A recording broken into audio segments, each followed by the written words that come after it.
Russia's full-scale invasion in Ukraine and the geopolitical shifts make the case for enlargement very clear-cut. Enlargement is not a nice-to-have, it is a necessity if we want to be a stronger player on the world stage. Chances to enlarge the Union do not come often. These opportunity windows do not open very often, but this window is open now and we have to use it. At the same time, we won't cut corners and we don't offer any shortcuts. Joining the European Union remains a fair, tough and merit-based process. But now new countries joining the European Union by 2030 is a realistic goal. Commissioner Kallas will go into more details and specifics on each country, but in a nutshell, the scorecards are largely positive for Albania, Moldova, Montenegro and Ukraine. The outlook is mixed for Serbia, North Macedonia, Kosovo, Bosnia-Herzegovina and Turkiye, and negative for Georgia.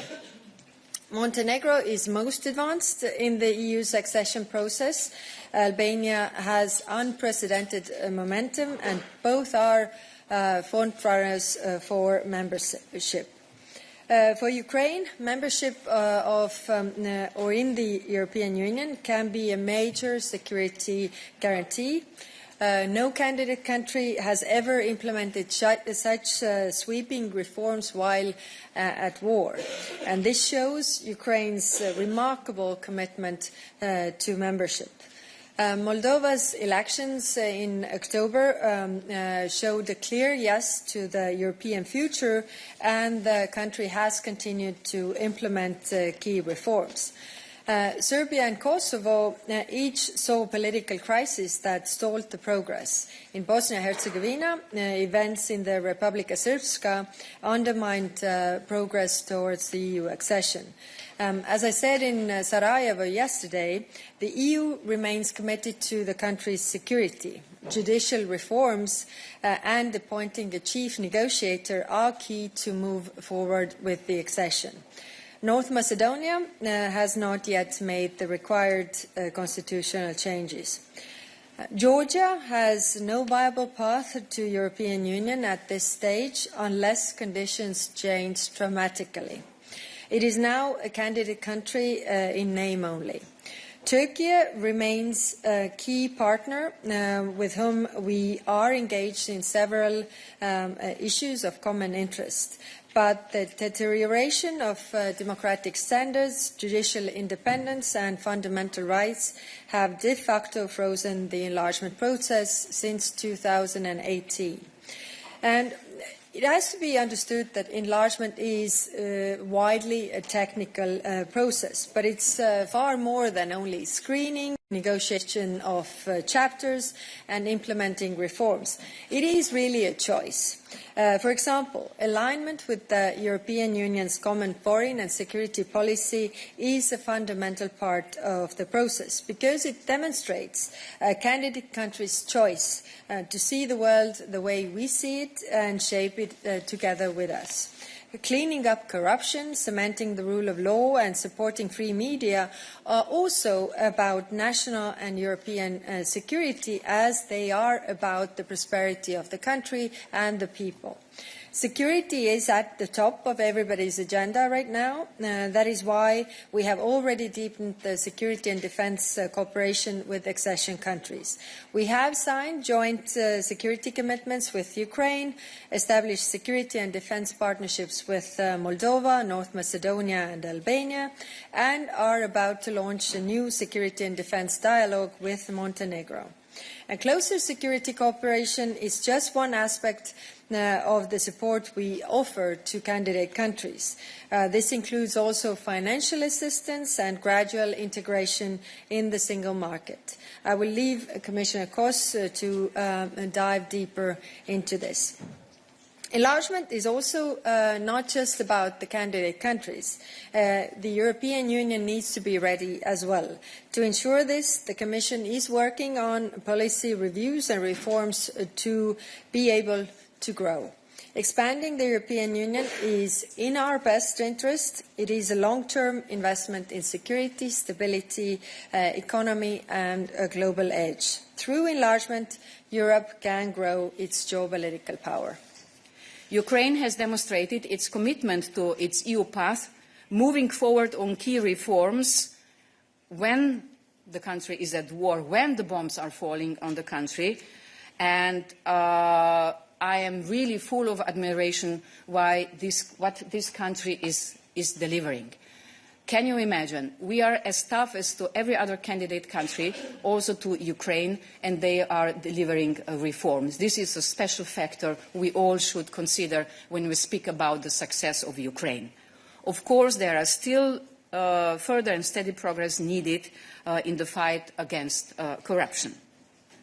In Serbia, the authorities continue to declare EU membership as their strategic goal, but the deeds should follow. The actual pace of reform implementation has slowed down significantly. While some recent positive developments are noted, for instance on the field of media laws, Serbia needs to ensure credible progress across the board, notably to overcome the standstill in the area of judiciary and fundamental rights. Backsliding on freedom of expression and academic freedom needs to be urgently reversed. This is also what citizens of Serbia are requesting. Serbian authorities also need to make their strategic choice clear, avoid anti-EU rhetoric, here I will be much stricter, and show more proactive and objective communication on the country's EU accession process. The vocabulary, the Commission's assessment on Ukraine is very positive, and yet it has not been possible to open any cluster yet. So I just wonder if the Commission is discussing with the President of the European Council how we can proceed, how we can speed up things. And I also would like to know if you think Ukraine and Moldova should remain coupled in this process.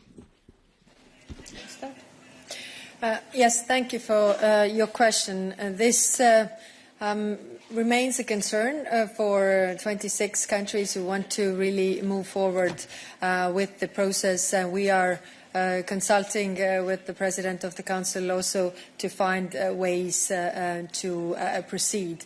And also to your other question, as we are saying that this is a merit-based process, then considering the progress that both of those countries have made, we should move on with both of those countries and also the others that are mentioned in the enlargement report, because, as we say, it's a merit-based process. Question on Kosovo. It's still under EU measures. EU is not even funding some projects relating to rule of law. When will you lift those measures? And on Serbia, you said that there is a mixed picture. It doesn't look much mixed. It's often it's no progress, limited progress, or backsliding in case of the media. Do you think that Serbia is risking to become like Georgia, a candidate on name only? Thank you. On the measures against Kosovo, a part of the report is that we will lift the measures as soon as possible, especially now after the local elections being running well. And about Serbia, the report is critical, yes, indeed. On the other hand, we are in a constant contact with the government, with the president, and they promise they will deliver. And we will follow this very shortly. And to say this, it was a difficult year for Serbia because of the constant process. They have gotten a new government. So we are now, we have to admit, at the end of the process of naming a new REM, and regarding also the new electoral law. So these are good developments. So I don't see Serbia going into the direction of Georgia.